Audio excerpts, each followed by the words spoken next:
This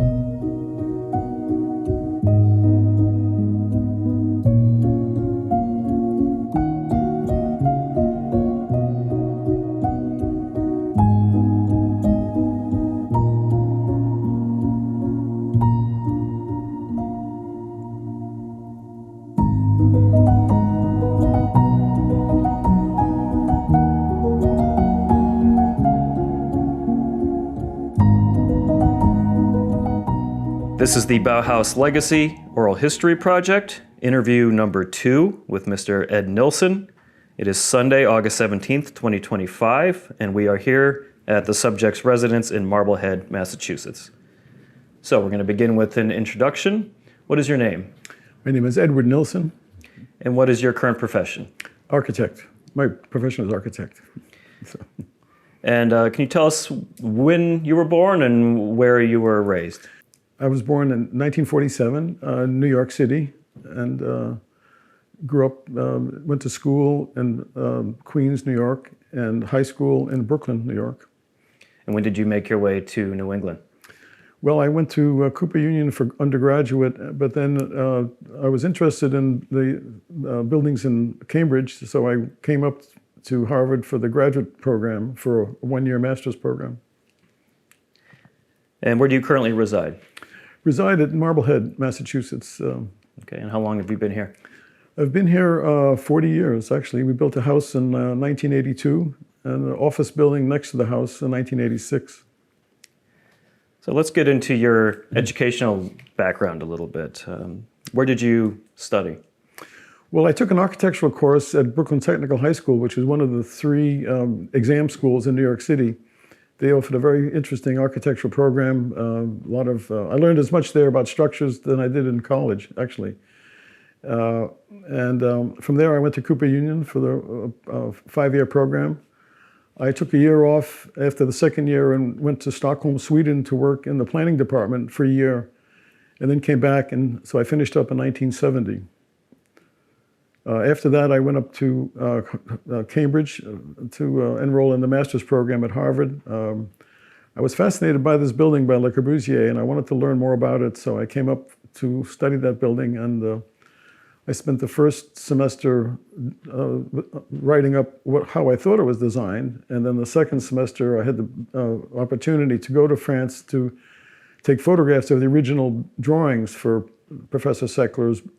He was coming out with a book, 10th anniversary of the building, and he needed pictures of the drawings. So I went to France, took the pictures, and then I found out how it was actually designed, which had nothing to do with what I thought it was designed. So it was a very educational process of how great buildings get built, not from the top down, but from the bottom up. And this is the Carpenter Center on Harvard? Yes, this is the Carpenter Center on Quincy Street in Cambridge. And you studied at the Graduate School of Design at Harvard? Yes, that was the one-year program. I studied there. It started in September 70 and graduated 71, June of 71. And did Corbusier's Carpenter Center have an influence on your architectural education and inspiration? Yes, it did. Well, it brought me to Cambridge, essentially. The experience, and while I was in France, I lived in Le Corbusier's apartment for about 6 weeks. So that was very interesting, just to get into the weeds and the nitty-gritty, how the buildings were built and what the experience was like living there. It was on the border between Paris and the large park, the Bois de Boulogne. And it was just an interesting period of time before Paris got developed in a much larger scale. The apartment was overlooking several soccer fields on one side and the park on the other side. So visiting where architects lived is always interesting to see exactly some of the details and how the space kind of shaped them as well. And what inspired you to be an architect to begin with? Well, my father was a construction foreman in New York City. He came to New York in 1921, and he, at the beginning of the golden age of bridge building. So he worked on many of the bridges in New York City, probably 6 or 7 of them. And so he was in construction, and I have 2 older siblings who are artists. So I felt architecture, since I was about 10 years old, always seemed to be a desirable field to sort of bridge the gap between the construction and art. And we talked about Corbusier, but is there any other architects or architectural styles that made an impact on you in your early years? Frank Lloyd Wright, of course, as an American architect, had a big influence in my later work. He wasn't taught in schools. Le Corbusier was much more didactic. You know, you could take his buildings apart and put them together, and it was perfect for teaching. But Frank Lloyd Wright's buildings tended to be more complex, organic, as they say. And there were not a lot of people out there teaching about his work. A few authors wrote about it really well. So that was very much of interest. And I wound up being inspired by the Guggenheim Museum and a later project that I worked on, a very similar structural systems. So that was influential. I also admired Alvar Aalto's work. Being a Scandinavian, I found that his work sort of struck a chord in organic architecture too. And are there any particular buildings that really stood out to you when you were younger that you remember seeing and having a very striking impact? Well, growing up in New York, I guess there's always wonderful buildings in New York City to watch. Not one in particular stands out. Cooper Union is a very interesting building. It's 1859. It had a two-story addition added to it. That image stuck with me. It actually influenced another project I worked on later overseas while I was at TAC. A sort of a multiple layer use building that had incremental objects on the top. In this case, it was artist studios were articulated with a sawtooth roof, and that influenced the design of a project that I worked on while at TAC. So that's probably the main one. Now, you were studying at the GSD when Walter Gropius had already passed away, I believe, right? Was this in the early 70s? Yeah, I was there 70 to 71, and he had passed away in 69. 69, that's right, yeah. Did you feel that his influence was still strong there? Was modernism the predominant form that was being taught when you were in school? Yes, I think it was. Certainly the New York Five was very influential, having come out of Cooper Union, where many of the professors were part of the New York Five group. But there were many other professors there were a few other professors who, one of which was a student of Gropius's. His name was Richard Stein. He was more of a mentor, I think, than the others. I understand, I'm not sure if it's true or not, but I understand that he worked on some of the drawings of the Gropius House. He was a student who was helping, may have been the one. I haven't found the exact source of that, but I'd be curious to know if that's the case. And other architects at the school, Davis and Brody, I worked for, were very strong architects in housing, providing affordable housing in New York. So those instructors, I thought, were very. I learned a lot from those instructors. Yeah. Now, when you were in school at the GSD, did they specifically teach you about Walter Gropius's work and the Bauhaus? Was that part of the curriculum? It wasn't specifically because it was a one-year master's program. It was there were 3 or 4 courses per semester, and much of it had to do with history of art, history of architecture. One could take computer graphics at that time. That was just starting to be active in the field. And that could be done at MIT. You could cross-register at MIT at the time to do that. But I think his presence was there through TAC. TAC was in the heart of Brattle Square and Cambridge. So the Gropius' presence was felt through TAC. And in Gropius's early years, around the time that he started the Bauhaus, he was very adamant that the old style of architecture that was being taught, like Beaux-Arts, right, and those sorts of overly decorative styles, which was the predominant focus in school, it was an outmoded philosophy, right? And he advocated for a clean break and for modernist ideas to take precedence in school. And so it sounds like when you were at school, that was indeed the case. Here we are decades later, that modernism had become the predominant, perhaps sole architectural style being taught? Like, was there any historic styles beyond the history, but as far as practicing, right, the technique? It sounds like that stuff was out of date. Yes, well, at that time, I think 70, 72 was a pivotal period time. Between what occurred a few years later, of course, was the postmodernist group, which was basically form-centered, using historical prototypes and images from past styles, past architecture. And so that was almost a regression, but still having the form drive the design. In one sense, it was almost similar to the Beaux-Arts, where the forms were driving the design. And do you think that the predominant focus on modernism around the time that you were studying is a positive development? Or do you think that that the profession and the academic curriculum lost something of value in moving away from some of these, what had become antiquated styles?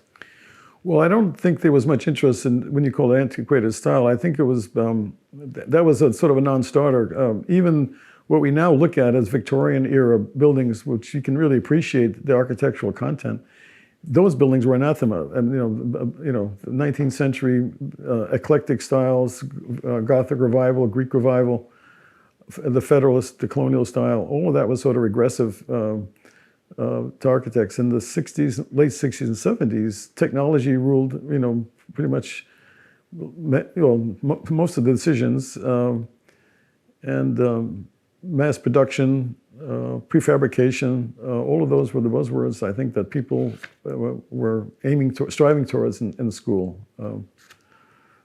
So let's talk a little bit about your introduction to Gropius and the Bauhaus. I know you said it wasn't specifically taught in architecture school, but do you recall when you first learned of the Bauhaus?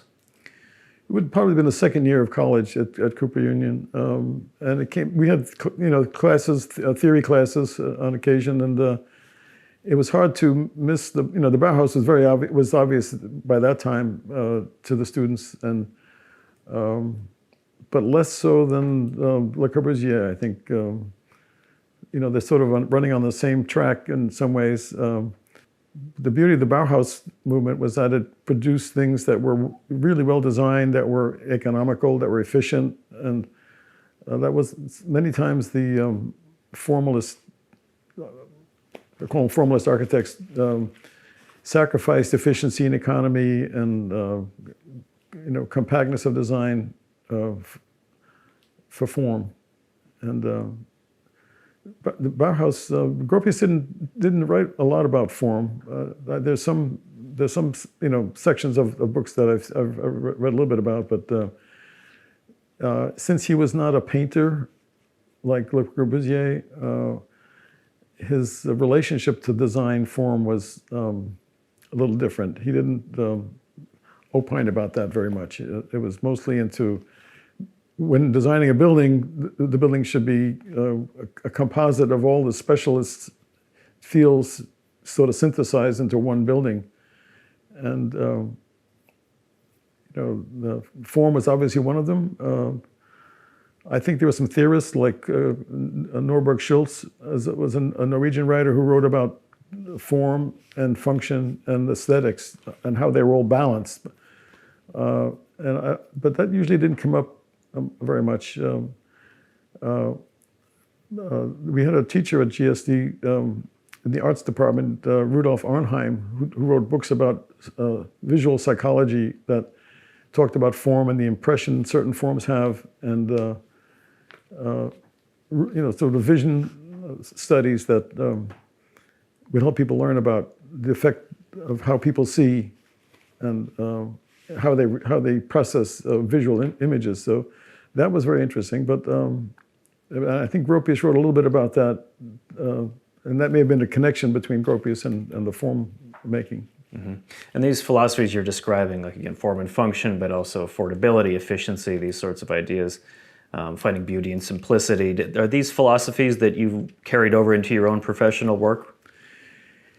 Yes, well, I think by design, in the sense that every project needed to resolve those issues. If you ignored it at your own risk, your buildings might not be as good as they could be. So I think like Eero Saarinen, I think designed buildings that every building was different because there was no preconceived concept. Every building had its own style in many ways, and I subscribe to that each building had its own demands, whether it be formal or cultural or financial. And that's the beauty of working in the field, is that you're constantly changing, adjusting to new clients, new programs. So it sounds like in your work, actually, you were maybe more shaped by the postmodernist movement, which came out of the modernist Bauhaus foundation, right? But that was more the time period you were becoming a professional in. Right. That would have been for the next 10 years, I think it would have been, or more, maybe 15 years, still the mid-'80s, late 80s even. That's what you read about in the magazines, in the architectural magazines. But my interest was mostly in housing, and that didn't really affect the housing much. Housing, it was more demanding of efficiency and cost management, and though housing is also more demanding of aesthetics. If people are going to live there, they're going to want to be inspired by their environment. And speaking of housing, the Bauhaus was focused on making a better society, right, from the inside out. And again, Right. That's where the affordability and efficiency comes in, better human living through the design. So it was a very socially conscious movement, I think. Yes. Did those principles influence your work as well, as far as creating homes that were livable and affordable and efficient? Very much so, because after my second year at college at Cooper, I went to Sweden for a year, and I wanted to learn how in England and Sweden and Scandinavia in general, they don't seem to have a problem building beautiful homes in a way that you don't mind living in a high-rise building, because it's surrounded by greenery and natural aesthetics, and there are a lot of lessons, largely because those new towns were new, and they were designed from scratch by 1950s, 60s, 70s standards. In the States, things were already built, and there was still empty land, but it hadn't really hit the restoration era where there's no more land left. So now we have to repurpose the buildings we have, because they're located well in the community, and it's cheaper to renovate a building than to build a new one. Now, have you ever visited any of the Bauhaus sites in Germany, like the main school in Dessau? I haven't been to Germany, actually. I'd hoped to have gone there for the 100th anniversary in 2019, but my plans got waylaid. So the Bauhaus closed in 1933 once the Nazis took power, and the school was always under threat from people of that mindset, right, that saw it as, quote, culturally degenerate. Do you have a sense of what was so threatening to folks of that ideology about modernist ideals? Well, I think some people, it threatened their vision of the future, and some people chose to live in the past, judging by their architectural styles, and that could have made them upset. The progressive movement of the 20th century was always looking forward to the best advantages of technology, and anything that would improve the quality of life would be worth doing if it did improve the quality of life. So, insisting on certain, early archaic styles sent a message that the future was going to be different, and that's maybe what offended some people. So we've talked a bit about your schooling and about your influences. How did your architectural career begin?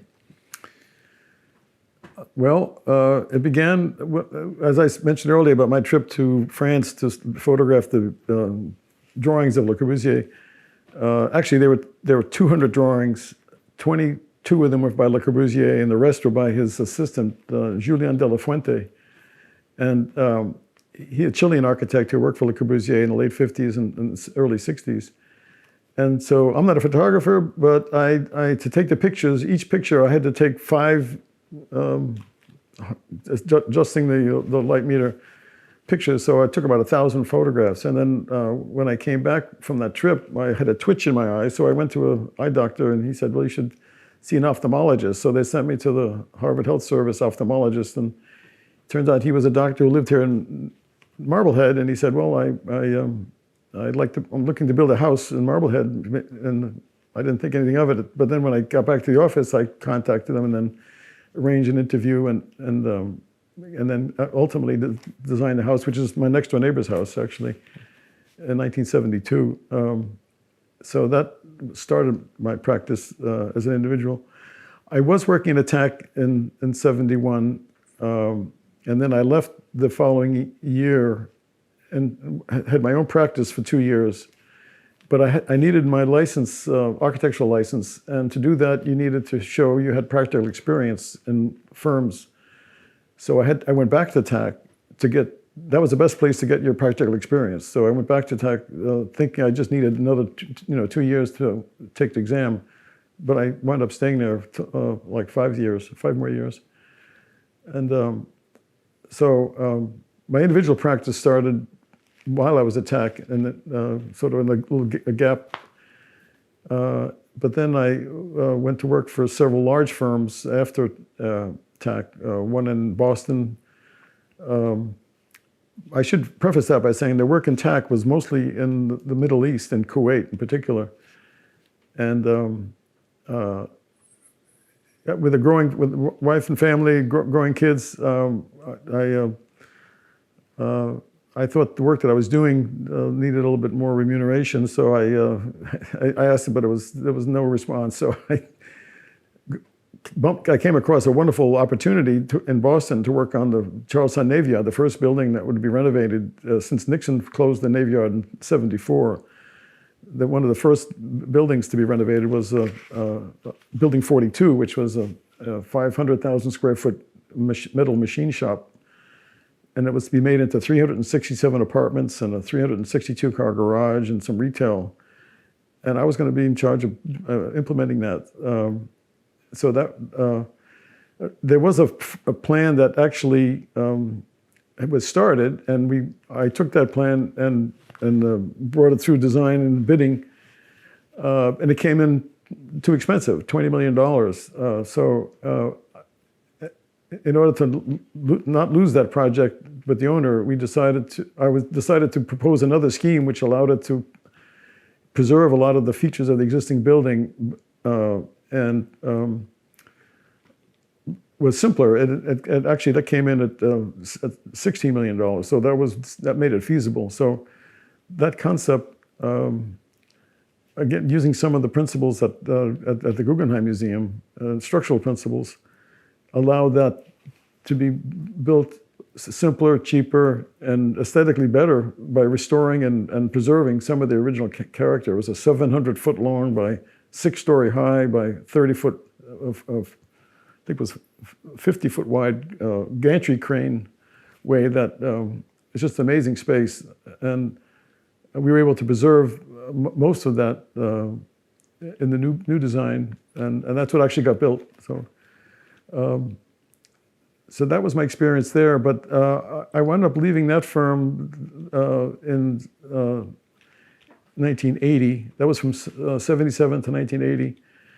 And then a friend of mine, a colleague, a neighbor, and where I lived was Paul Kruger, who was a principal at Sir Jackson Associates, the firm that actually built Carpenter Center. And he was the one in charge of it. So I got to know him well, and we often talk about that. And when you say Sir Jackson Associates, we're talking about Sir, who had succeeded Gropius at the Graduate School of Design. Right? Yes, very close connection between those terms, those administrations. But Paul Kruger had actually just started a new firm. I guess he had left Sir Jackson. He started a new firm with Frank Gehry, the California architect, and that was a project that Frank got through the State Department for a new embassy in Damascus, Syria. And with my experience in the Middle East with TAC, it seemed like I was a natural for me to help with that project. And so I was hired there. I went to work with him and Frank, and it was a challenging project. It was the first embassy after the Iran-Tehran hostage crisis. So there was a supplement of a lot of security measures that had to be added to it. And in fact, TAC had done a wonderful embassy for the United States in Greece. That's I think one of TAC's best projects. And part of my task at Gehry and Kruger was to sort of add the security requirements and sort of organize it a little bit, to the detriment of the aesthetic. When it was presented at the State Department, I think the architects hired by the State Department sort of were critical of Crank's style, to use that for want of a better word. So the project ultimately just didn't get beyond design development. So with that project being shelved, then I left there, and then that was when I then opened my own firm here in Marblehead in 1982.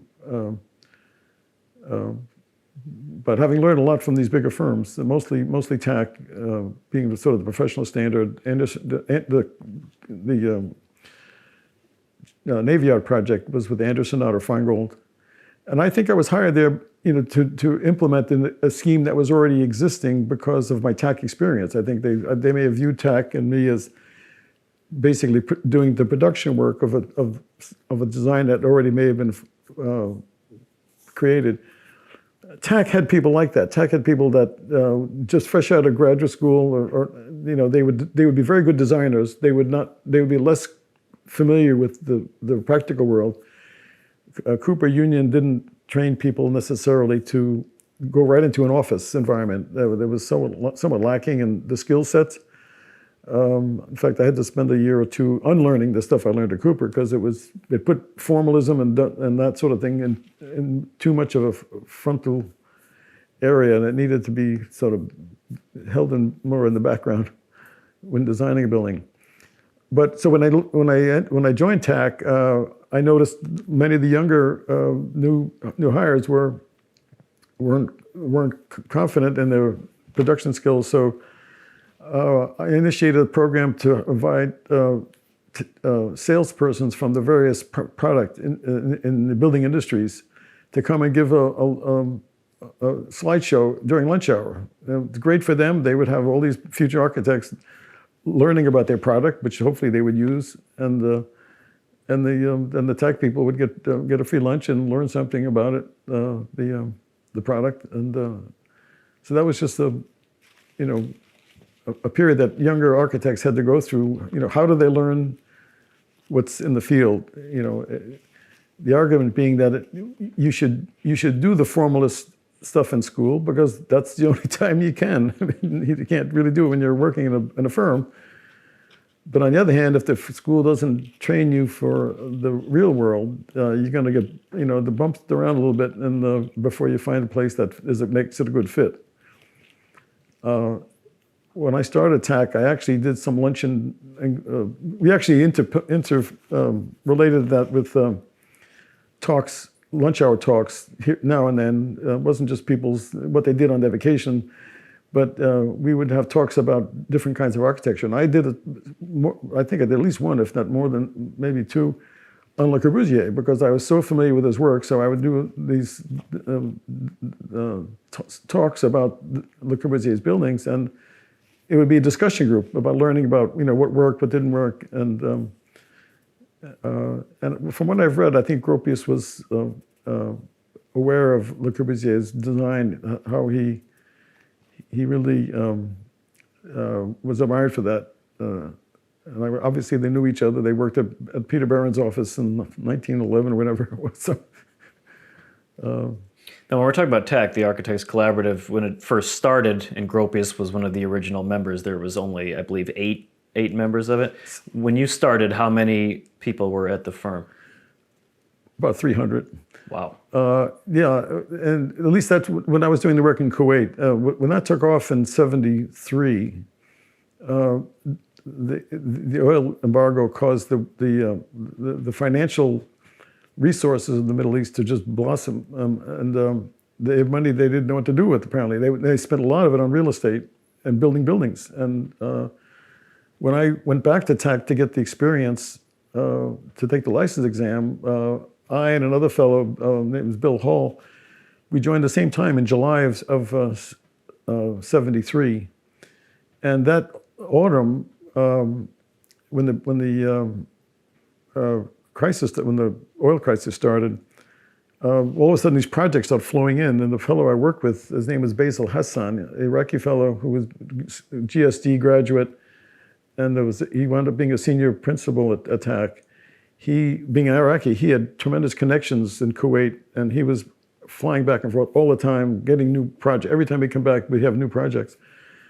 So my colleague Bill Hall and I were given 2 projects to do, and we learned a lot about working in the Middle East and the metric system, for one thing, and the culture of the environment in the Middle East.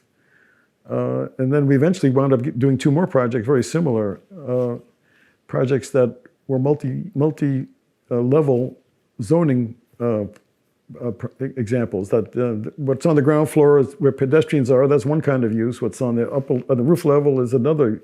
It's housing. That's the best use of the upper level. And parking would be underground or sort of sprinkled in the middle of the building. So the idea of using, they had prepared a zoning plan back in the '60s, which made it easy for us to design buildings that fit that zoning, where multi-level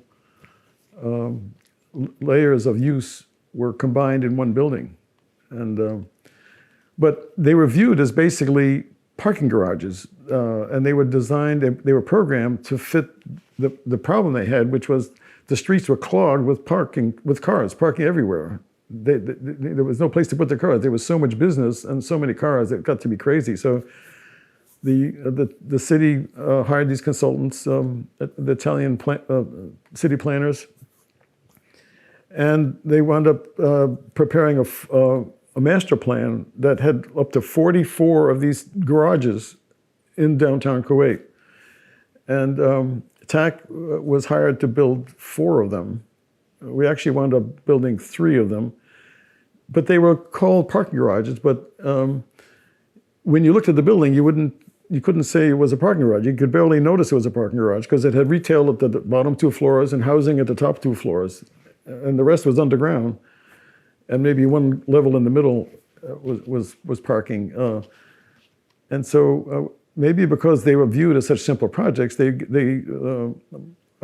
colleague and I were given these projects to work on our own. Our colleague, the fellow we worked for, Basil, he was back and forth, getting new work all the time. And he wound up doing the design of the first, he wound up doing the concept design of the first one. It's called Souk Al-Manak, and a mixed-use building. And then I did the production drawings for that with a team of about 5 or 6 people.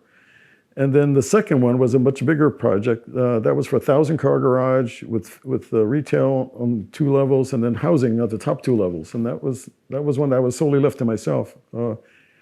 And that had about 15 people working with me on that. And so those projects, probably like China is 10 years ago, just tremendous,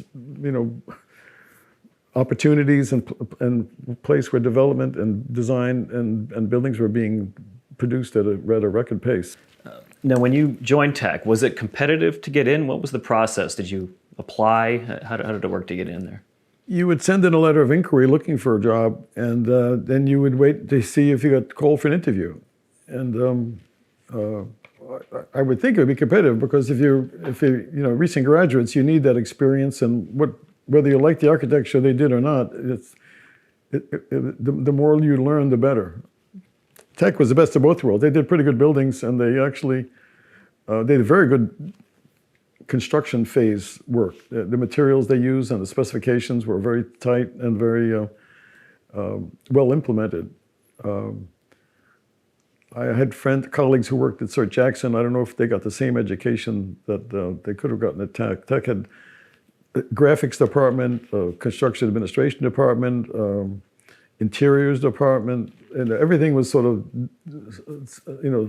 divided out, but then it would all come together when the projects were put together, when the drawings were sent out. Now, true to its name, at least in the early years of TAC, it truly was a collaborative environment, right? Where not a single architect wouldn't necessarily take credit for a project. It was credited as TAC, right? Was that still the case when you were there? Was collaboration a major feature? We didn't talk about it. I mean, whatever got the job done. I mean, we're all rushing to get the job done. There was a little bit of question. Well, is it collaboration between the architects, within the architects, or was it collaboration within the hierarchical order of the firm, or was it collaboration with the engineers, or the other consultants? I mean, there was collaboration on many different levels, and so they all stuck and they all made sense. But if you want to get a big job done, you'd have to work with a team of people. And you have to make them stakeholders in the process and enjoy what they're doing. So if you want the best results, you have to, become one of them, one of the team. And the Bauhaus itself had a major focus on collaboration, especially among different disciplines, right, and among different students. And that influence carried over to TAC. Is that something that you have found influenced you in your own work? It sounds like collaboration is just inherently a part of working as a firm, as a team. But has that been influential to you in your work?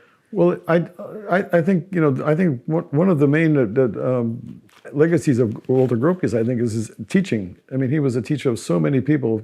Teachers in my school, they were students of his over the years, and so many well-known architects were students of his. And I think he empowered the younger architects with a vision of what a building could be. It looked in a broader scale. From the micro to the macro scale. It's town planning, it goes all the way down. They took an interest in objects of art, and one of the things I noticed similar between Gropius and Le Corbusier was that the house, Gropius' own house, was beautiful in many ways, but also because of the artwork that was integrated into it. The furniture, I mean, what better furniture designers could you have? The fabrics, the textures, and the colors and the materials. Le Corbusier had a project called Maison Jaoul in Paris. Beautiful, beautiful house. It's actually two houses connected underground with a garage. It seemed like the house was built to display all these wonderful objects, paintings, sculptures, and where there's a seamless line from the planning of the house and the cars and the streets to the art objects on a miniature scale. And there's one continuous thread of rather wide thread of art. And by the time you joined TAC, the firm was about approximately 25 years old, but Gropius had actually just passed away not that long before. And I know that even in the 60s, he was still involved in TAC projects through his work. Was he spoken about there? Was his influence felt?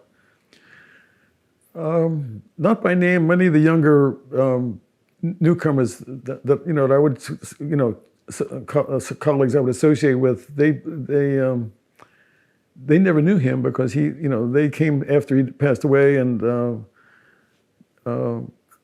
clearly some of the visual items in the building would bring out Gropius's work, but I think he was less familiar and maybe revered as a teacher. Certainly, they knew his role in GSD. And many of the students, many of the workers at TAC were GSD graduates. So he would have that Harvard connection. But I think he was less of a designer himself than a teacher and an organizer and a synthesizer, to put it one way.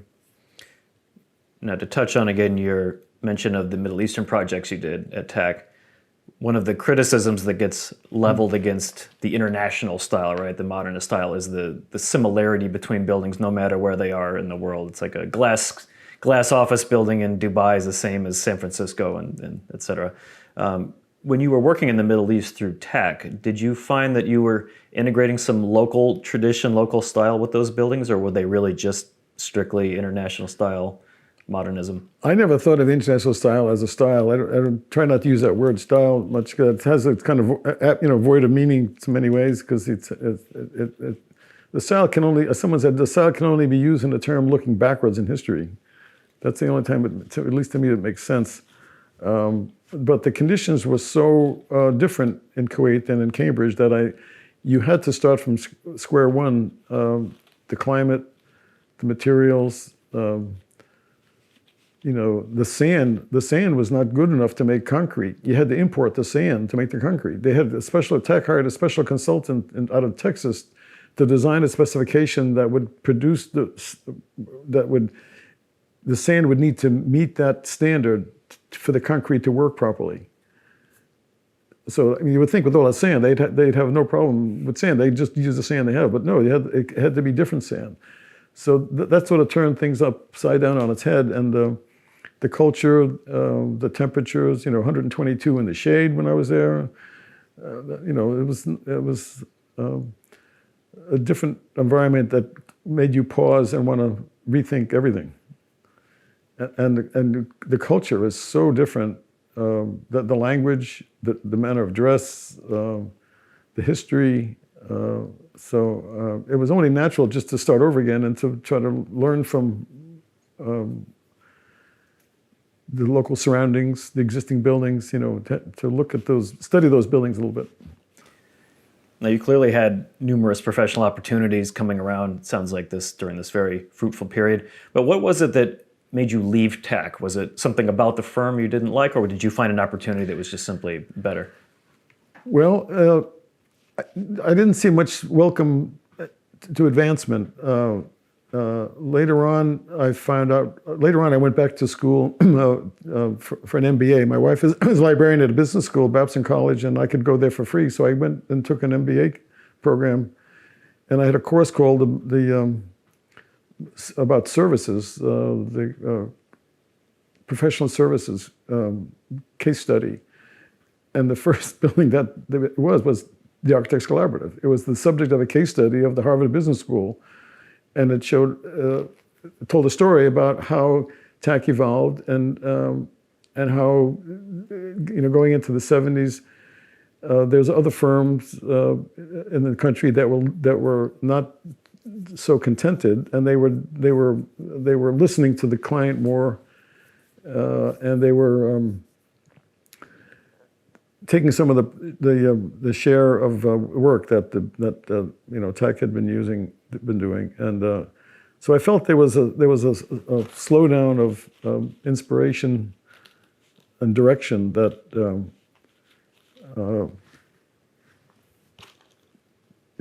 basically we could no longer assume that Walter Gropius was going to sort of tie it all together and march forward, and so people were looking for other reasons. And the economics, with inflation, economics had a lot to do with it. You had to build clean and simple and economically, doable, and there wasn't as much, ease of building the way there was, I guess, in the 50s and 60s. Now, talking about your post-TAC years, I know you had a connection with Ada Huxtable. Can you talk a little bit about who she was and why she was important to you? Yes, well, she was someone who I admired very much. She thought.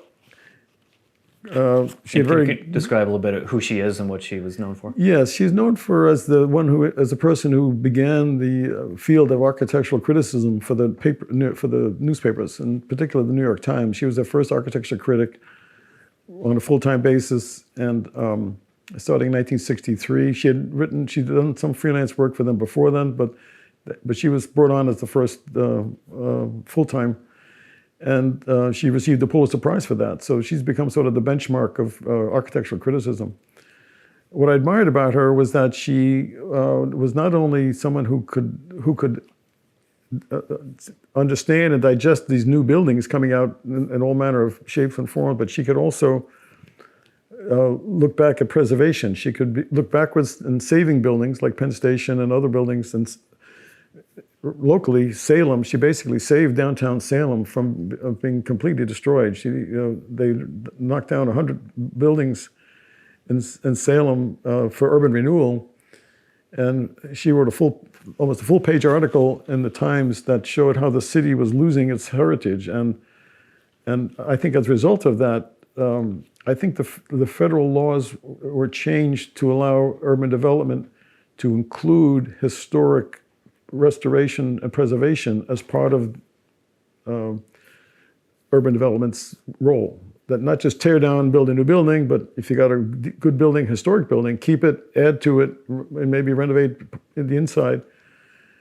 And that was a huge change, and that came about in the 70s, mid 70s. And so anyway, my wife was a librarian at the time, and and she worked evening hours sometimes. So when I would pick her up at night, I would sit there reading microfilm, reading all of Ada Louise's articles on the microfilm machine, and I sent her a letter on one article that she wrote where I didn't agree with her. So that was a student at Cooper at the time, earlier. But fast forward to the 1980s, I understood that she summered in Marblehead. She lived on Park Avenue for 6 months, and then she summered in Marblehead for like 4 or 5 months. And it turned out she was renting a house just over the hill from me, 200 feet away. And she had written an article about Marblehead among her many topics, mostly against developers. But she wrote an article about Marblehead saying that the town is really changing, and they're starting to build housing around the cemetery where there's vacant lands. And it seemed like it was not a very happy situation for her. And well, here I was, the house that I built for the eye doctor, 1972 to 73 and 4, she would drive right by it when she went up to her summer place. And I was all of a sudden very conscious about her, is she going to add that house into her category of woeful topics? So I was chairman of the planning board here at the time, so I wrote her a note when she was here in Marblehead in the summertime, asking if she might be interested in learning more or sitting in on some of our meetings because we're trying to figure out how to deal with growth, unexpected growth in Marblehead's townscape. Well, she respectfully deferred, but fast forward a few years later, she had a zoning problem with her house. She wound up actually leaving the Times. She got a prize, one of the MacArthur prizes, I think, and her mother had passed away, and so she wound up buying a house here in Marblehead, just down the coast from here, maybe about less than a mile away. And she had some zoning problems with it, so she called me up and asked me if I would help her with that. So I was honored, thrilled that she would remember me, and so I did. I worked for her and actually built an addition on her house, she became very close to my family. My wife and I would see her a lot. We'd have dinners. Often we have dinners here. And my son she hired my son to help her learn about computers and software. This was 95, 96, and so forth, 97, and the internet. And that was great for her because she could live here in Marblehead and not have to commute to New York for the Times. And then by 97, she had switched over to the Wall Street Journal. So I think in answer to the question, what I learned from her was the connection between architecture in the past and architecture in the future. And that, the present is the present, but the past and the future are connected in many ways. And as Faulkner said, the past is not dead yet. It's not even dead. It's not even past. So the connection between that is very important. So I've been involved in planning, looking forward, and I've also been involved in historic restoration, looking backwards, and I find it's a healthy mix to mix those two. Is that something that in your current work at your own firm is a focus, or do you just do new designs? Both new design and restoration. And Marblehead, it's a very historic town. It has 200 houses that are before the Revolutionary War, 300 houses if you include those with parts of it, before the Revolutionary War. And so working in town, you can't help but just have that rub off on you that, historic, dealing with preservation, not to make it into a shrine, but the best advice the best way you could honor a building is to say it's a working monument, where it has a history and it has a purpose, but it also is not frozen in time like an amber glass kind of thing. It's changing over the generations, and treating it as a shrine, I think is is a little bit can get in the way. And it's such a delicate balance, I think, of the built environment, which is really irreplaceable once something is gone. You can rebuild it in the same style, but it's not the same. But that reflection of the human culture and experience of the time, right? The artistry and the techniques and the aesthetics, and how maintaining the past keeps that character alive. These old homes, right? This is what it looked like in New England at the time. This is our heritage. It's our culture. And at the same time, if that's all you have, you're not reflecting the current culture, right? You need to build new things that reflect who we are now and what materials we use. And can you talk a little bit about that? Because you work in preservation and in current design, as you said. To balance those two must be a difficult thing. Well, to get help on that, I think the National Park Service has a wonderful guidelines. They differentiate between renovation, rehabilitation, restoration, and reconstruction. And one of the projects I took a lot of pleasure in is the St. Michael's Church here in Marblehead. It's a 300-year-old church building in 1714. And in 1793, the economy was so bad after the Revolution, they noticed some rot on the steeple. It had a 53-foot steeple. So they took it down in July 1st of 1793, the second term of George Washington's administration. And so fast forward to 2014, where the church was planning its 300th anniversary, trying to figure out how do we celebrate the 300th anniversary. And what we did was we wound up renovating the basement and so forth and other parts of the church, but we wound up putting the steeple back. And the National Park Service guideline on reconstruction said, they didn't say that was the wrong thing to do. They said if you do that, you should get as much factual information about the size and the dimensions and all that. And but you differentiate between what's there and what is added, so that the steeple actually had a zinc shingles. Not that they didn't have copper in those days, but they built it out of wooden shakes. And so we put the steeple back so it restored and maintained the profile of the church, which was very visible from the water, from a seagoing town with the fishing industry. The church steeple was always a sort of a guideline for the sailors and the profile of the town. So putting the steeple back, even though it was in a modern form, restored it, but had the responsibility of explaining that it was new. There was no steeple for 223 years, and that some authors of some very big books on colonial church architecture say that it was never even built. The steeple, they didn't do the research. So it's important to restore those sort of visual icons and in a way that satisfies the requirements of the past, but also the requirements of the future. That when people see the building, they'll notice that it has a steeple that's zinc shingles imprinted with what appear to be wood shakes, but it's layered. And when we did it, the town came out, and it was really a wonderful celebration of sort of rediscovering the past in a way that they hadn't seen in 223 years. So it sounds like a key is if you want to preserve something historic and keep that character and the history and the aesthetics, but to make it modern in the sense of the accessibility of it, right? I'm thinking of like, wheelchair accessibility, for example, yes. Or climate control, sort of modernizing it so that it's comfortable for people of our era, but still maintaining that historical.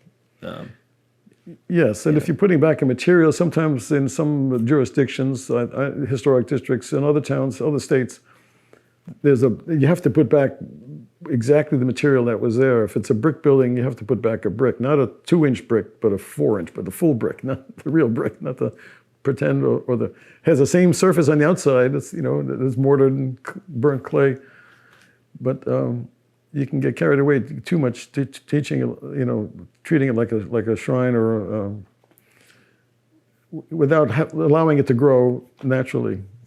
Not to diminish either one, but just to keep each case is an individual case in itself.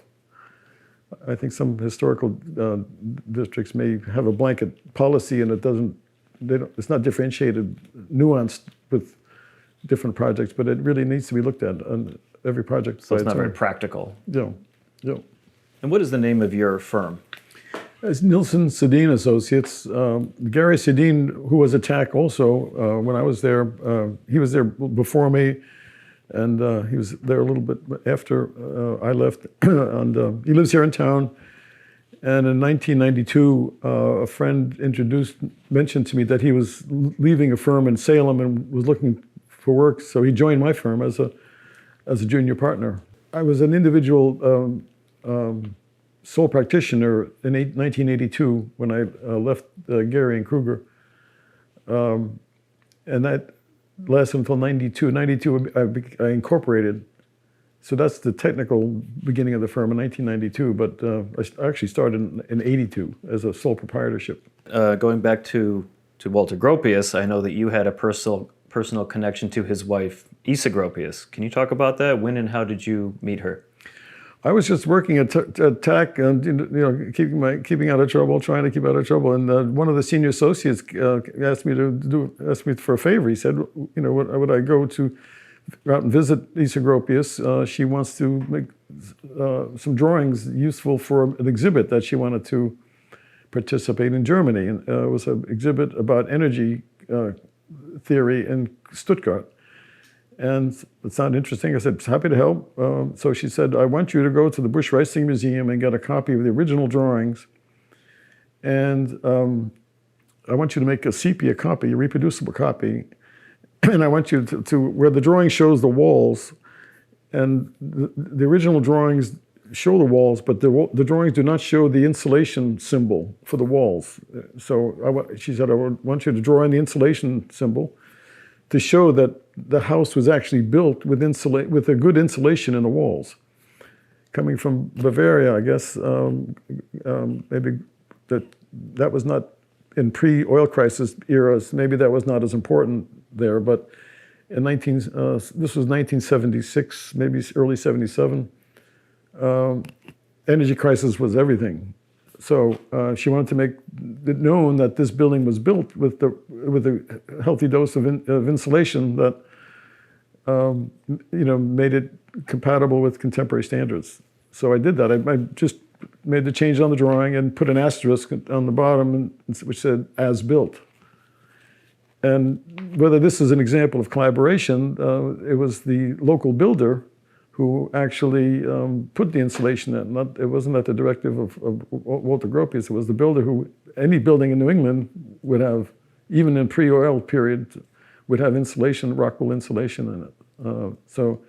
Is this Caspar Jenny you're talking about? The builder? Yes, and so that was the requirement, just to make these drawings updated to show that it wasn't built without it. That was the task. And she also said, I guess she was working on a book at the time. She said, I'd like to make a survey of the landscaping on the lot, just to give a history of what species of flora we have here. And so that meant working with the landscape department at TAC. And we had all the common names of the plants and shrubs and trees, but we needed to outline the botanical names. So that was sort of worked into the same task. So basically doing some consulting work on drawings for her. And that drawing, by the way, is in the book that is currently sold in the gift shop at the Gropius House today. Right. Hopefully it's useful. So it's interesting. You said you met her through TAC, which at the time had hundreds of people. What was it about you that I have no idea. Relationship started? I have no idea. I don't know. It's I don't know. It's what was your first meeting with her? How did you first make that connection? Well, I've just given her address. I knew where the house was, but I just went on and met her there, and she explained what she was looking for, and she was very gracious and friendly, and so it was very clear that this is something that would help her in her book and the exhibit in Germany. So is that she was looking for somebody in particular to help her out who had a background with experience in design and architecture and...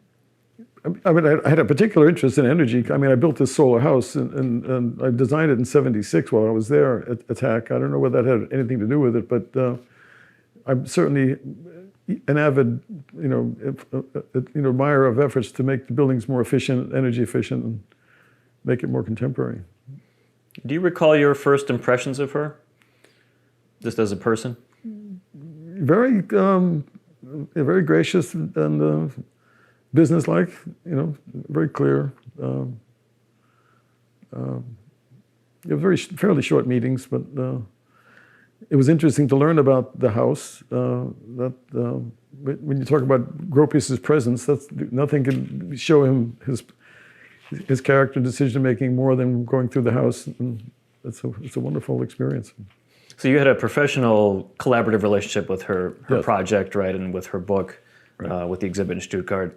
Did you feel that she was a friend? Did you have a personal relationship with her? I can't say that I would approach her that way. If there were a social event, I could certainly walk up and talk to her about the book and about the drawings and how the exhibit went, and that sort of thing, but didn't really have an opportunity. It may have been just who was available at the time to do an errand,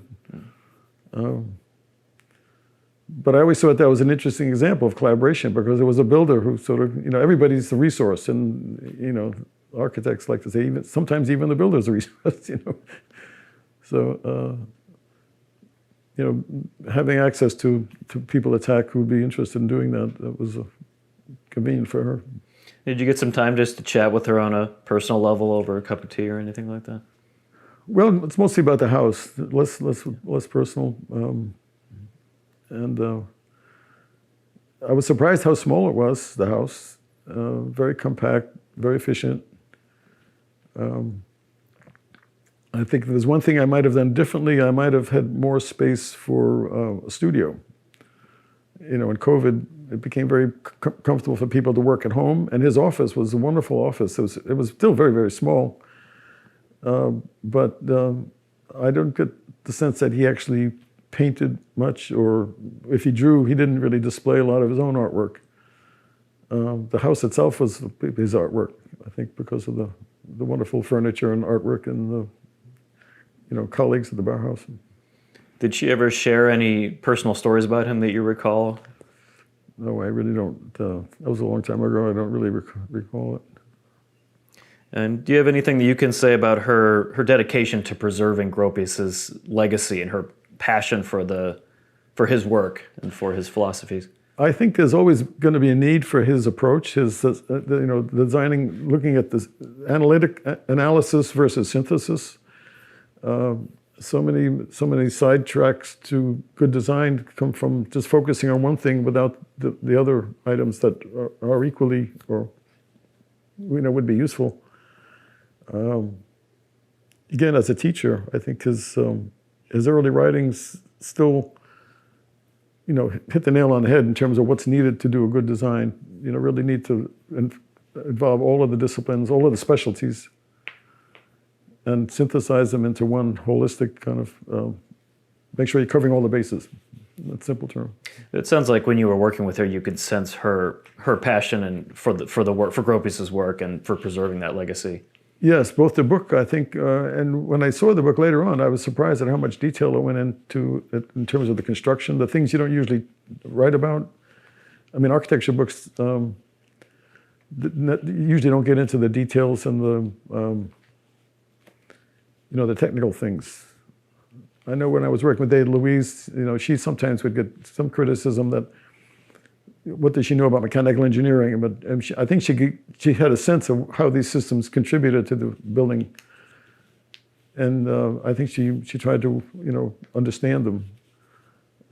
I think in Issa's case, she really dug into the detail. Now, how she got all that information, whether she knew it all along, or whether she just looked at the drawings, or whether she had help understanding it, but it's a full picture of the house, no question about it.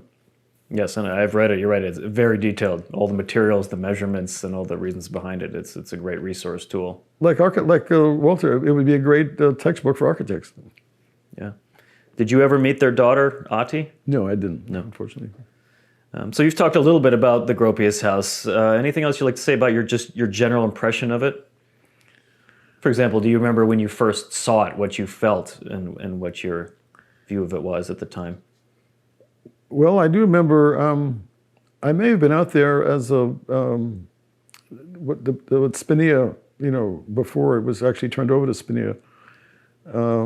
I kind of had the general idea of the house, but when I went out there and saw the house, and to meet with her to do the drawings, I was very impressed. It was just synthesizing all of that artwork, the design, the functionality, his office, how it merged with the living area and the kitchen. There was even room for like a maid's room, and had some nice outdoor spaces as well.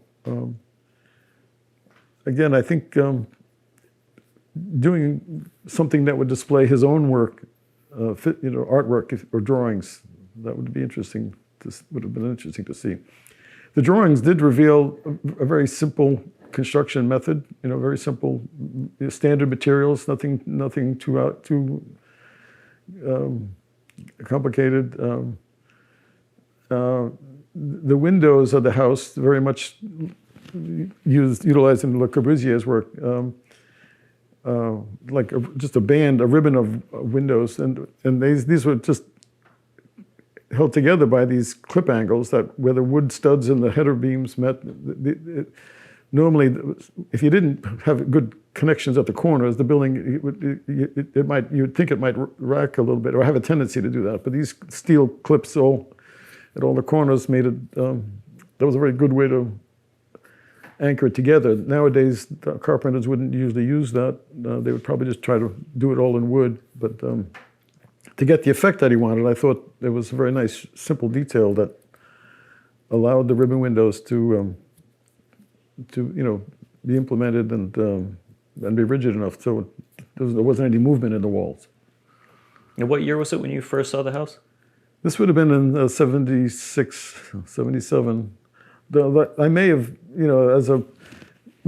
as a student in architecture coming to Cambridge in 1970, I don't know if I did a pilgrimage out there. I know I did the pilgrimage, to Louis Kahn's building in Exeter, New Hampshire, and other famous buildings that I'd learned about.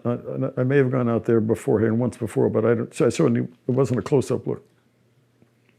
And you mentioned Spinia, which is now Historic New England, who currently owns the house. So when you first saw the house, it had not yet been bequeathed to them. Right. Do you recall that happening during the time you knew Isa, that she made that decision? It attracted attention when it was noted, when it was published, that it was now being turned over to Spinia, and it immediately caused a controversy. How could a modern building be called, antiquities, an antiquity specimen? And that's very interesting. It's probably helped it a lot because it's looking forward and looking backwards. They're really the same flip side of the same coin in many ways. That people will look back at it as, in the future, they'll probably look back at it as historic, archaic building, eventually, but of the modern movement and of the 20th century. But I think putting it in that context made people think about it, and that's a good part about it. I think that it caused people to think, well, what is an antique, and why can't it be an antique? Even though it was just built, by that time it was only 40 years ago. How old do you think a building would need to be before it's considered historic? 50 years is what the national guideline is, I think, for the National Park Service.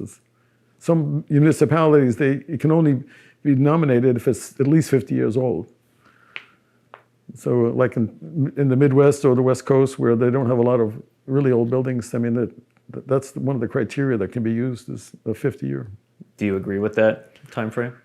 Well, some buildings in Europe, I know, they're made national landmarks, 10 years after they're built. So if people know it's a landmark and it's a work, a brilliant piece of architecture, then why not? But everybody has to agree. I think. Would you consider the word historic to apply simply to the fact that it's old, or does it have to have a style that's important or something that happened there that was important? It should have it should have something that influenced the way people looked at architecture. because that's the problem with, let's say, Salem. Salem, they knocked down 100 buildings. They probably knocked down a few gyms.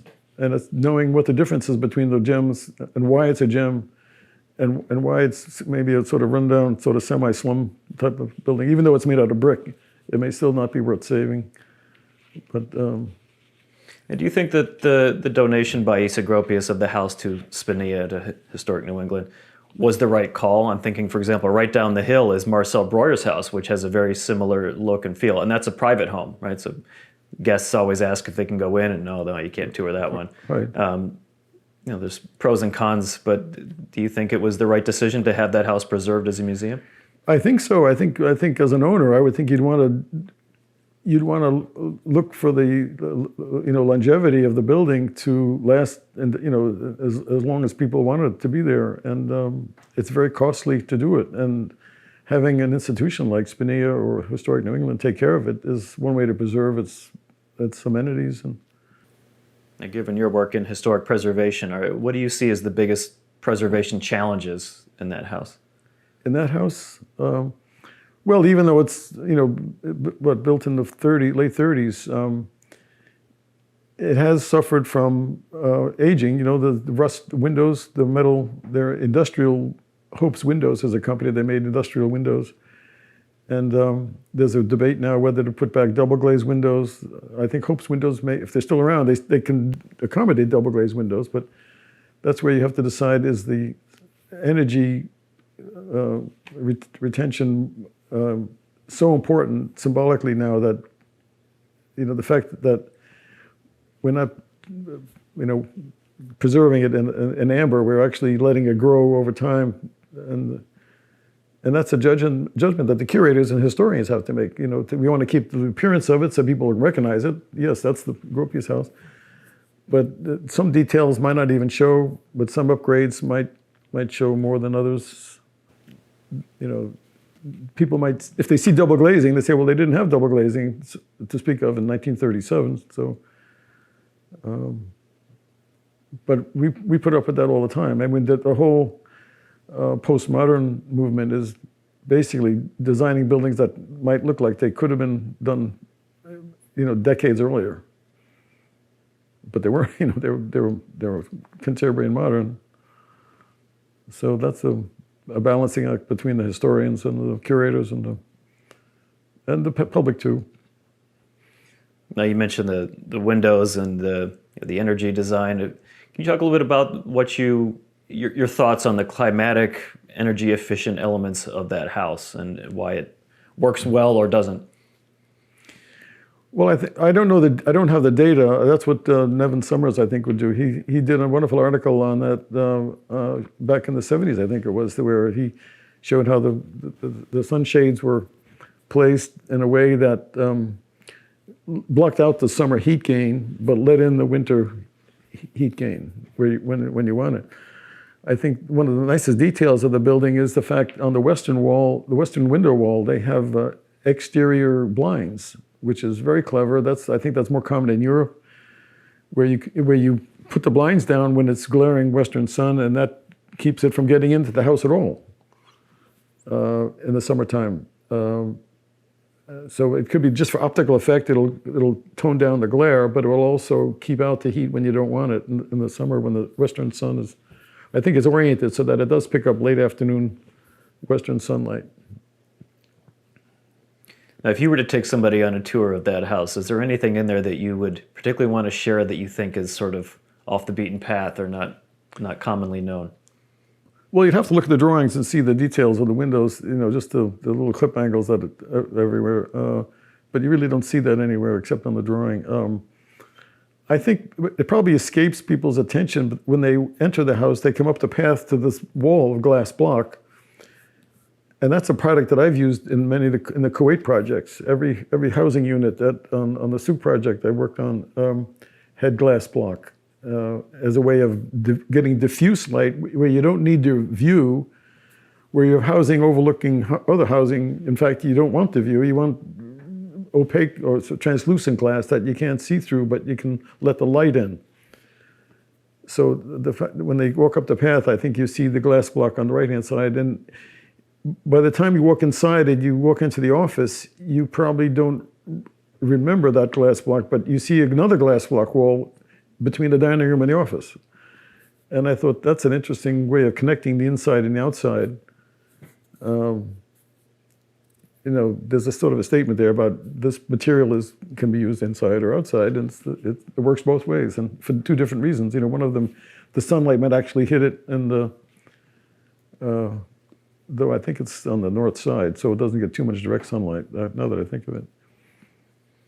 The house has a very distinctively European modernist appearance, but can you talk about in what ways it's actually a very New England home? Well, the materials, of course, the church I mentioned here in Marblehead before, St. Michael's, it has a parish hall designed by Nilsson Aldridge back in 1963. And the parish hall is a beautiful space. We have art exhibits, and the town has art exhibits in that space. It has lots of natural light. But the walls are vertical clapboard. And people look at, and it's natural wood. And people look at that and they say, well, that's an interesting way to use clapboard. You think clapboard is horizontal, but this is actually vertical. And apparently that's a historic detail that was used in old barns. So when Gropius used vertical clapboards, he was making a statement about wooden materials and patterns, but it's also historically has a use in old barns. That's my understanding. And so the fact that it has a foundation of stones, field stones, which is now, they could have made a foundation out of a concrete block, or they could have made a foundation out of poured concrete, even in those years. But it's field stone, which is a very traditional, that's what all the historic buildings have for their foundations. Though at the same time, they use metal railing muntins, I think, in the stairwell, in the curved stairwell corner. And they're very contemporary materials that you'd never find in a colonial house. So there's a mixture of traditional and modern. Big sheets of glass. That's also very contemporary, not very colonial, obviously. How about the flat roof? Flat roof, they've been doing flat roof for many years, and it's been very successful, and it usually fails because it's only meant to last about 20, 30, 40 years. And even shingles have to be replaced after that period of time. But you learn about it quicker when you have a flat roof. But in the Gropius house, it doesn't drain to the outside, it drains to the inside, which means you don't hear it. You don't hear it much. Well, you don't deal with the water coming off the eaves and onto all around the outside of the perimeter.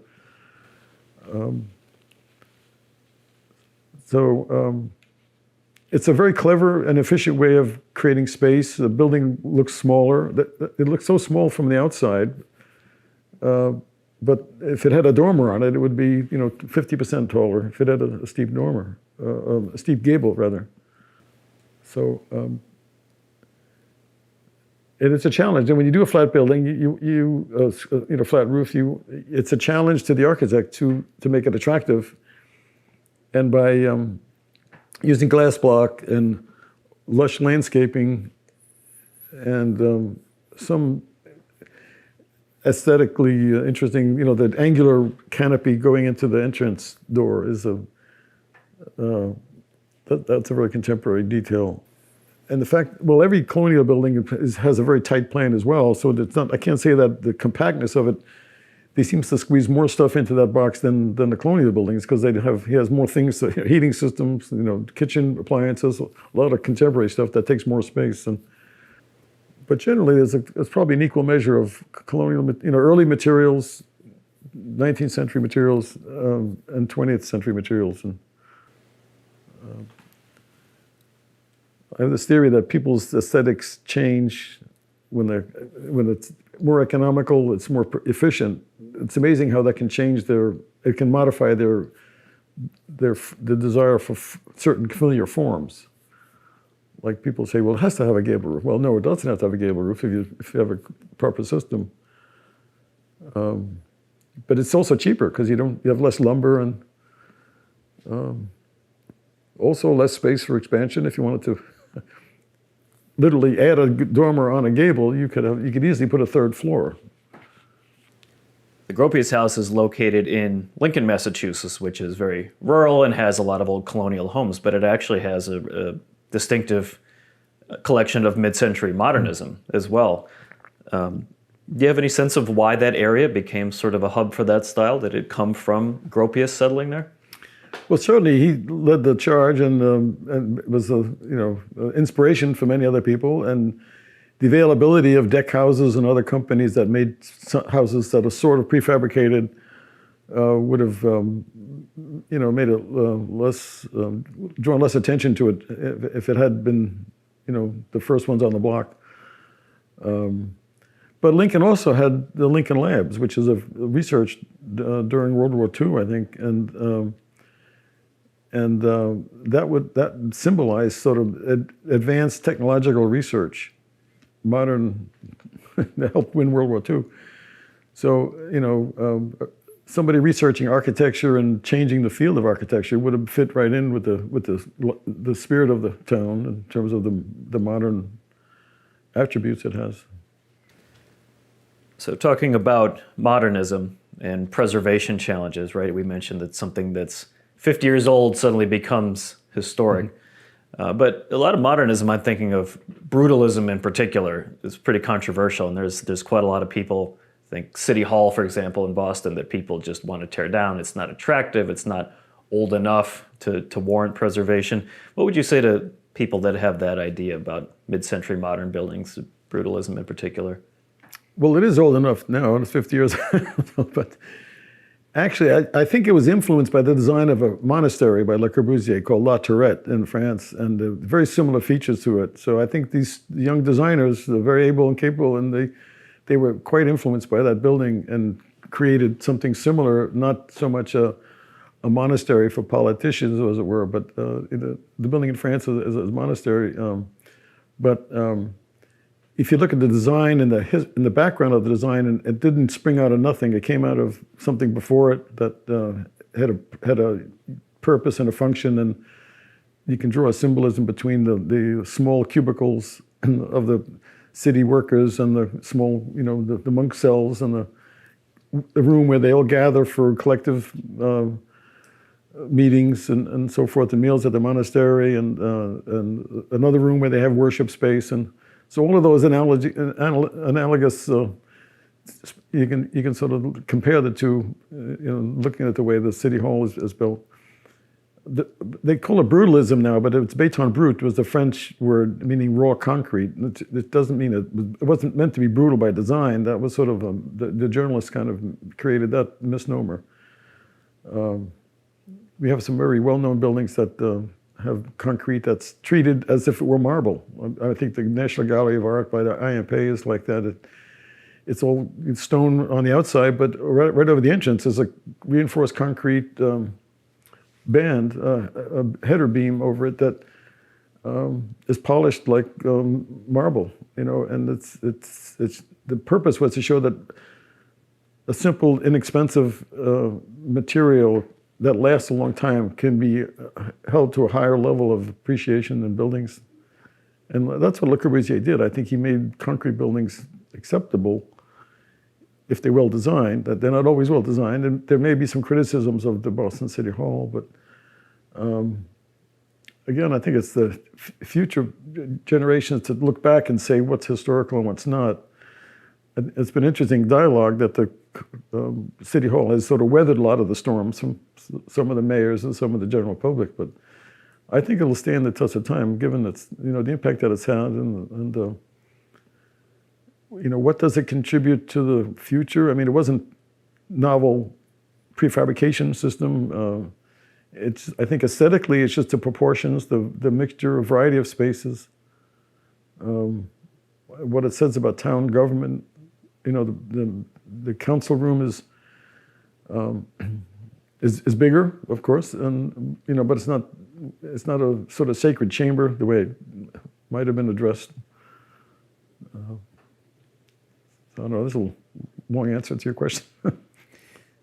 Well, it's interesting because a lot of mid-century modernist stuff came about during urban renewal when a lot of old buildings were being destroyed. I mean, City Hall's a great example, right? Scully Square went down and they put up Government Center.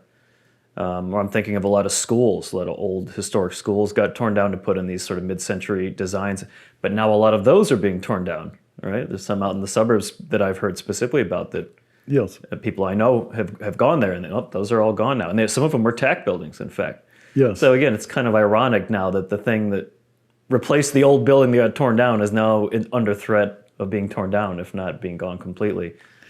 Well, the good news about the original school buildings is that so many of them, the firm I worked for, Anderson Otter Feingold, when they did the renovation projects in the 70s, they renovated, they were one of the first ones to renovate old school buildings for apartments.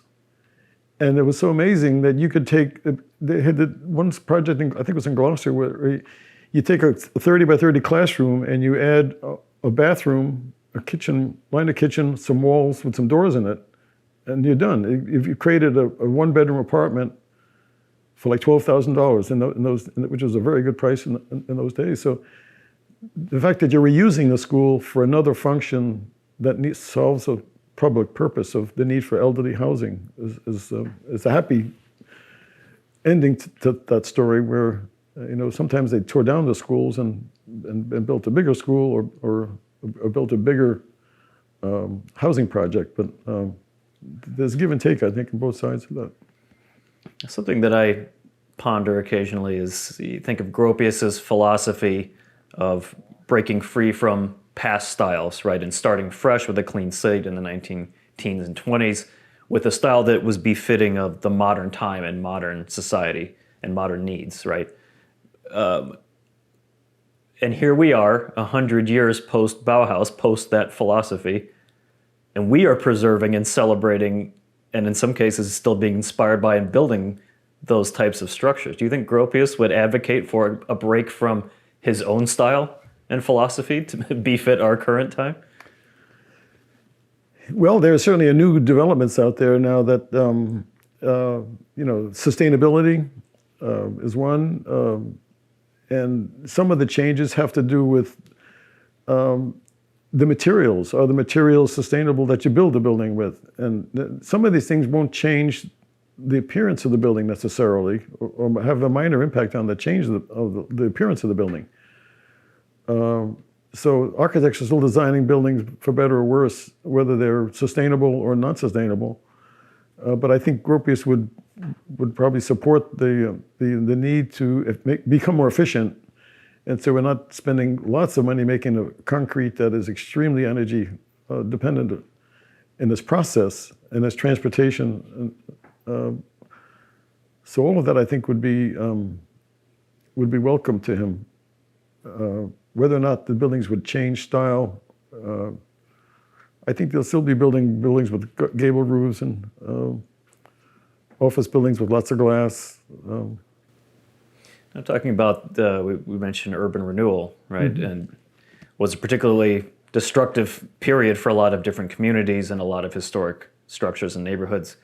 But really, the modernist philosophies that stem back to Gropius and his contemporaries were influential in that process, right? City Hall is a great example. It's modern planning for the mid-century period.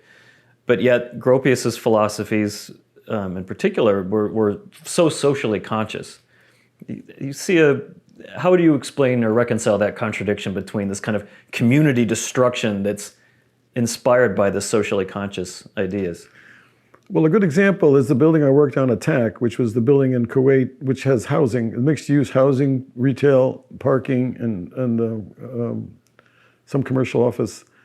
And in 1970, I think the Kuwait was dependent upon Western architects to design buildings, especially high-rise buildings. But most buildings were built by Western architects, and TAC in particular came in very early in the game because they had done the University of Baghdad in 1958. And went on through, I think, 7 or 8 changes of government to produce like 150 buildings, I think, or more. I don't know if they were all built, but they certainly designed that many buildings. And so TAC had a wonderful stretch of buildings in the Middle East that grew with other countries. But so in 1970, Western architects were needed to, with the technology and the efficiency and the organizational skill, particularly, and the tax specifications and the accumulated experience. 50 years later, now we're finding that many of those buildings, the country resents that they were designed by Western architects because they didn't have the architects. Now, in Kuwait now, they're doing almost the majority of the buildings because they have Kuwaiti architects who have the skill set now to do these buildings. And the downside is that they're going around and they're looking at these buildings that were built in the 70s and they're tearing them down. Some of them are major projects, major complexes of housing buildings. And so there's a decision to make is, do we keep these buildings because they're now historic, they're more than 50 years old, not that they use that criteria, but can we do better by knocking it down and building something else? And then we lose our past with that. And this, the one that was recently knocked down in Kuwait it's a shame because they could have saved a small portion of it just to show a profile, what the scale and the size of it. And I mention that because the project I worked on, I was invited back to Kuwait in 2016 to give a talk on the building because apparently they liked the building because it has a Middle Eastern flavor to it of the small individual, like an Arabic city, happened to be sitting on top of a garage or on top of a retail complex. So in Kuwait's case, they actually tore down almost all of the old town, the historic downtown, and then they realized there was a mistake because they lost their history. So now with this building, we're putting back something that reminds them of their history. It's brand new. It's like the reconstruction of this church steeple kind of thing. It looks like what was there before in a certain sense. So it has value to it, and that might influence whether or not they tear it down and build a big finance center or high-rise building or save it because it reminds them of their long lost origins. And it was the fact that TAC was involved in that loop. I mean, we could draw upon the experience and the history. It required to work in that neck of the woods. You really had to learn about the history to, design buildings there.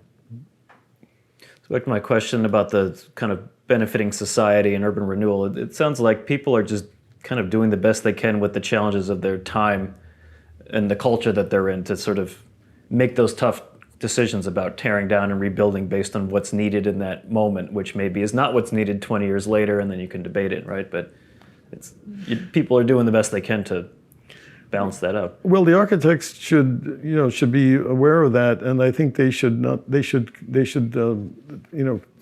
consider that when talking to whoever is authorizing or commissioning the building, whether it's a board of trustees or if it's because some of the buildings are just sort of runaway trains on design, which really don't add anything. They may subtract more than they add to the streetscape.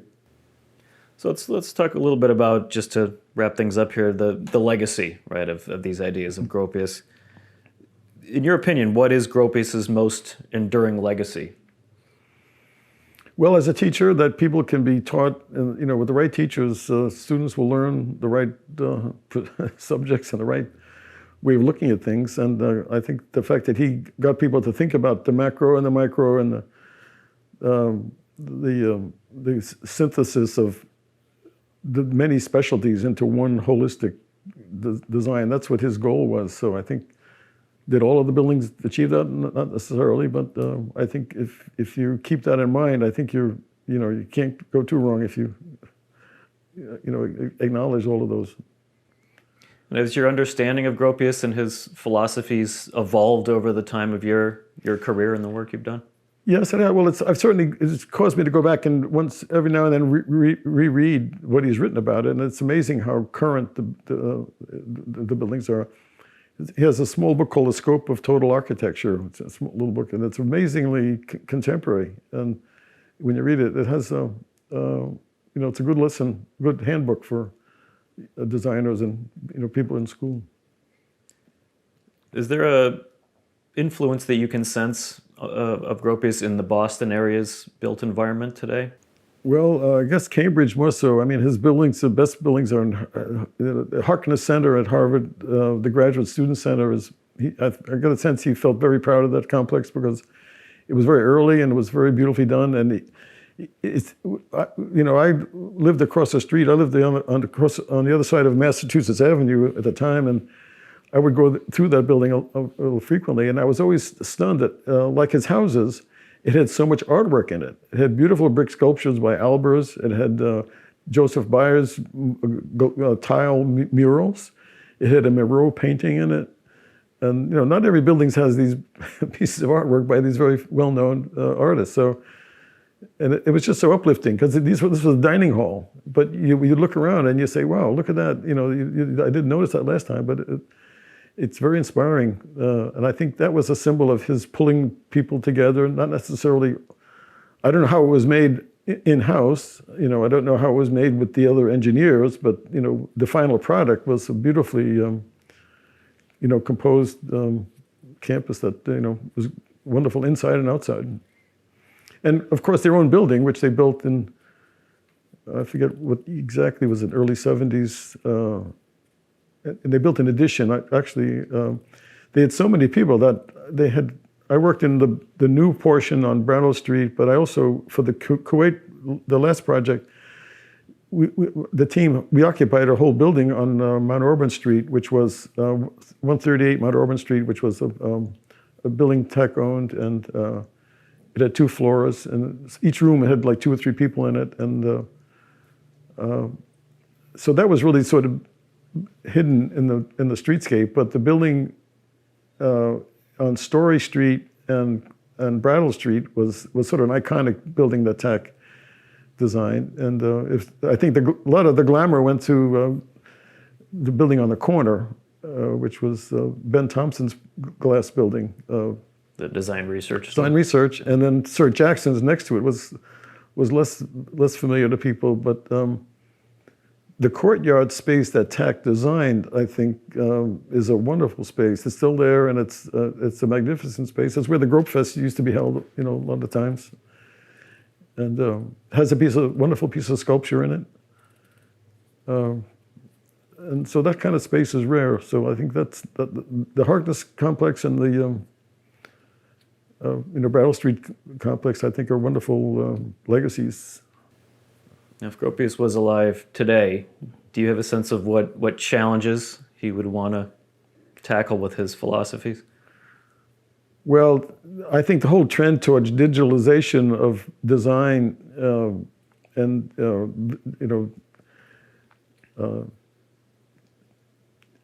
the electronics of designing the production that his firm was so good at. I guess that all this electric technology, digital software will just strengthen that. I guess a lot of firms do that now, and but I think he'll probably be trying to teach the same lesson that was before. That you take all the specialists, combine them into one, synthesizing of specialties into one holistic view. That's still the goal.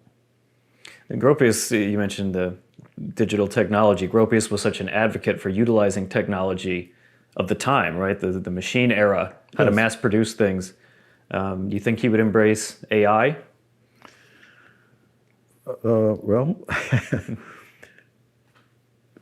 it's hard to say because the AI is sort of it's very daring and it's very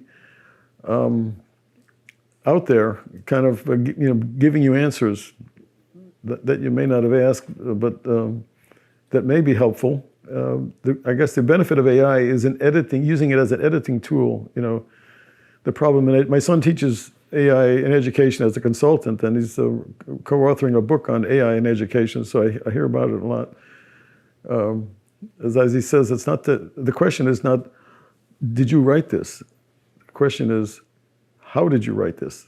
And if you use AI properly, it can be used for a beneficial cause. If you use it to substitute for paper you were supposed to have written yourself, then that's not so good. So I think it can have good or bad uses. Now, as far as your own work, when people look back 50 years from now, what do you hope that they would say about your career and the buildings that you've designed? Well, I hope that looking backwards and forwards may be visible, may be evident that, you know, I try to learn from history and apply it, the lessons of history. And I think the proof will be whether it all holds together. You know, it's not for me to judge. I guess it's, I'm sort of on the moment having to deal with it from a variety of different ways, but in time it may wind up seeming, you know, prophetic. I know I did a plan called River Vision 2020 back in 1989, and it was written up in the Globe with an editorial and advocating it. And at the end of the article, it said, told a story about a man who had a gardener, and the man said he liked there's a certain kind of tree that's very special, and he wanted to have it planted right away. And the gardener said, well, you know, if you plant it right away, you won't be able to experience it until in 50 years to grow. But he said, well, that's the point. In order to get it to grow, then you have to do it now. You have to plant it now, even though the fruits of it will actually be appreciated, you know, decades in the future. And that was and so the plan that we proposed was a certain plan that made a lot of sense, logically made a lot of sense, but, you know, with other political reasons and other things, it wasn't adopted. But it still has a logic of being able to be implemented for efficiency and clarity and benefit. So, in answer to your question, time will tell. So, well, in closing, is there anything I didn't ask you that I should have? I think you've covered a lot. No, I think it's just it was sad that TAC had closed in 1995, and I think And why was that? Why was that they closed? Well, I think what I understood was that the fees that were due from the projects in the Middle East were not forthcoming. So they were not paid for some things, and that that caused bankruptcy issue, and I had to sell the buildings. But the important thing to note is that all the archives were, I think, sent to MIT, and that's, as you probably know, that's where they are being kept. And it's good for people to know that if they're interested in researching it, that's where to find them. Is some of your work archived there? Well, these two buildings, at least, you know, the two Kuwait buildings would be there. But anyway. Well, thank you, Ed. I appreciate your time. Well, thank you.